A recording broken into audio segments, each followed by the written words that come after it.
சிவகங்கை மாவட்டத்தை பூர்வீகமாக கொண்டவர் நடிகர் கஞ்சா கருப்பு. சென்னையில் படப்பிடிப்பு தினங்களில் தங்குவதற்காக கிருஷ்ணா நகரில் ஒரு வீட்டினை வாடகைக்கு எடுத்துள்ளார்.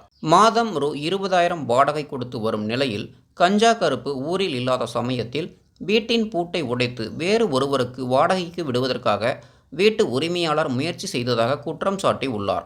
மேலும் வீட்டில் தனது உடைமைகள் இருக்கும்போது தனக்கு தெரியாமல் அத்துமீறி வீட்டின் பூட்டை உடைத்துள்ளதாக வீட்டின் உரிமையாளர் மீது மதுரவாயல் காவல் நிலையத்தில் கஞ்சா கருப்பு புகார் அளித்துள்ளார். இதனைத் தொடர்ந்து தற்போது வீட்டின் உரிமையாளர் கஞ்சா கருப்பு மீது மதுரவாயல் காவல் நிலையத்தில் ஒரு புகார் அளித்துள்ளார்.